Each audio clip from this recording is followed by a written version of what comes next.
ഇന്ന് രാവിലെ 7 മണിക്ക് ഇറങ്ങിയിട്ടുണ്ട് കേട്ടോ. അപ്പോൾ 5 ദിവസത്തേക്ക് ഞങ്ങൾക്ക് മാരത്തള്ളിയിൽ മോർഗൻ സ്റ്റാൻലി എന്നുള്ള ഐ ടി കമ്പനിയിലാണ് വാക്സിൻ്റെ ക്യാമ്പ് കേട്ടോ.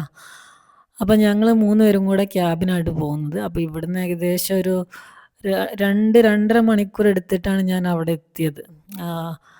ഇത് ഈ ഒരു ക്യാബിന് എനിക്കായിട്ട് തന്നാട്ടോ. അതായത് കുറച്ച് പരിപാടികളുണ്ട്. അപ്പോൾ ടീ ബ്രേക്കിന് ഇവിടെ ചെല്ലുമ്പോഴാണ് ഞാൻ കാണുന്നത് ആ ബോക്സിലുണ്ടല്ലോ ഫ്രൂട്ട്സ് അവർ ഫ്രീ ആയിട്ട് എല്ലാവരും കൊടുക്കുന്നുണ്ട്. എംപ്ലോയീസിനൊക്കെ ഫ്രീ ആയിട്ട് ഓരോന്ന് എടുത്ത് കഴിക്കാം. അത് നല്ലൊരു സംഭവം കേട്ടോ. പിന്നെ ഇവിടെ നമുക്ക് എന്താണ് പർച്ചേസ് ചെയ്യാം, പേയ്മെൻറ്റ് ചെയ്തിട്ട് കേട്ടോ. ടീ എല്ലാം ഫ്രീ ആണ്.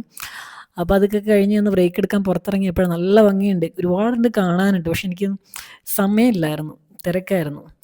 ഇത് കണ്ടില്ലേ, ഇതിൻ്റെ അടിയിലൊക്കെ അവർ എന്തൊക്കെയോ ഉണ്ട്. എന്തൊക്കെയുള്ള കൃത്യമായിട്ട് എനിക്ക് അറിയത്തില്ല. പക്ഷെ നല്ല രസമുണ്ട് കാണാമെന്ന് മാത്രമേ മനസ്സിലായി. സമയം കിട്ടുന്നില്ലായിരുന്നു, അതാണ് പ്രശ്നം. അപ്പം ഞങ്ങൾ സെൽഫിയൊക്കെ എടുത്ത്, അപ്പോൾ എനിക്ക് ഷിഫ്റ്റ് 11 to 8 ആണ് കേട്ടോ വരുന്നത്. അപ്പോൾ അവരൊക്കെ നേരത്തെ പോയിട്ടുണ്ട്, കാരണം അവർക്ക് 6 വരെയൊക്കെ ആയിരുന്നു. അപ്പോൾ ഞാൻ തിരിച്ച് റൂമിലെത്തിയപ്പോഴേക്കും 9:45 ആയി രാത്രി. ഭയങ്കരമായിട്ട് ടയർഡായിട്ടുണ്ട്. അപ്പോൾ അത്രേ ഉള്ളൂ ഗൈസ്, ബൈ ബൈ.